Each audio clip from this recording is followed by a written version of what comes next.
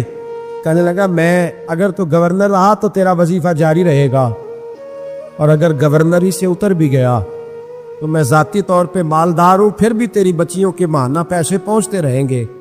میں نے کہا تو کیوں دے گا؟ کہتی وہ رو پڑا. کہنے لگا اگر امیر حضرت عمر بن عبدالعزیز جیسے ہو تو پھر اللہ گورنروں کے دلوں میں بھی رحم ڈال دیا کرتا ہے, پھر میرے جیسے لوگوں کو بھی وہ بدل دیتا ہے. حضرت عمر بن عبدالعزیز گھر آئے, 3 بیٹیاں تھیں. ایک کو آواز دی, وہ آئی تو اس نے منہ پہ ہاتھ رکھا ہے. دوسری کو آواز دی, وہ آئی تو منہ پہ ہاتھ رکھا ہے. تیسری کو آواز دی تو منہ پہ ہاتھ رکھا ہے. آپ نے اپنی بیوی سے کہا کہ یہ بچیاں منہ پہ ہاتھ کیوں تینوں نے رکھا ہوا ہے, کیا بات ہے؟ تو بی بی رو پڑی, کہنے لگی 4 دن ہو گئے میری بیٹیاں پیاز سے روٹی کھا رہی ہیں, 4 دن ہو گئے. ان کے منہ سے بدبو آتی ہے, اس لیے وہ آپ کے سامنے آتی ہیں تو منہ پہ ہاتھ رکھ لیتی ہیں 4 دنوں سے. بی بی رو رہی ہے. حضرت عمر جلال میں آ گئے. آپ فرمانے لگے تو یہ رو رہی ہے, تو روئی ہے, تو نے میرے گھر میں رہ کے اللہ کی ناشکری کی ہے, تو شکر ادا نہیں کرتی کہ 3 وقت پیاز اور روٹی تجھے گھر کی 4 دیواری کے اندر مل جاتا. رو رہی ہے. میں ہاں میرے ساتھ باہر نکل, تجھے وہ لوگ دکھاؤں جو جھونپڑیوں میں رہتے ہیں اور مانگ کے کھاتے ہیں. تجھے دکھاؤں. اتنی ناشکری کہ گھر کے اندر پیاز پہنچ رہا ہے, روٹی پہنچ رہی ہے, اور تو کہتی ہے میری بیٹیاں پیاز سے کھاتی ہیں. شکر کر فاقے نہیں کاٹنے پڑے. پھر اگلے لفظ کہیں تو رو پڑے. فرمانے لگے میں نے تو مصطفیٰ کے وہ حالات بھی سنے ہیں جس میں کئی دن بی بی فاطمہ نے فاقے کی. تو گھر کے اندر پیاز پہنچ رہا ہے, تو ابھی بھی سادگی, عاجزی اور قناعت نعمت تھی ان لوگوں کی. ہمارے ہاں روز شکوا ہے, کس بات کا؟ گاڑی کوئی نہیں. روز رونا ہے, کس بات کا؟ بنگلہ کوئی نہیں. روز رونا ہے, کس بات کا؟ بینک بیلنس کوئی نہیں. 10 جوڑے کیوں نہیں عید پہ آئے؟ اور یہ صرف عورتوں کا مسئلہ نہیں, ہمارے اندر بھی یہ بات بدرجہ اولا. ہم روز اپنے آپ کو مسکین کہتے ہیں, غریب کہتے ہیں, لاچار کہتے ہیں, مجبور کہتے ہیں. کبھی دیکھو جو جھونپڑیوں میں رہتے ہیں, کبھی پلٹ کے دیکھو لوگوں کی طرف جو پیدا ہوئے تو آنکھیں کوئی نہیں تھی, ہاتھ کوئی نہیں تھے, پیر کوئی نہیں. وہ دیکھو جو پیدا ہوئے تو سر پہ باپ کا سایہ کوئی نہیں تھا. کیسے کیسے لوگ وقت گزار رہے. ہم روز آ کے کہتے ہیں کاروبار ٹھنڈا ہو گیا, حالات بڑے خراب ہو گئے, ہم بڑے مجبور. کیا ہو گیا صاحب؟ اللہ کے دن ہے, سارے اللہ کے دن ہے. وصل اچھا ہے نہ فراق اچھا ہے, یار جس حال میں رکھے وہی حال اچھا ہے. بس اپنے آپ کو مطمئن کریں, عاجزی, انکساری, قناعت, سادگی, اس کو اپنی زندگی کا حصہ بنائیں. اللہ دولت سکون عطا کر دے گا. آخر دعوانا ان الحمدللہ.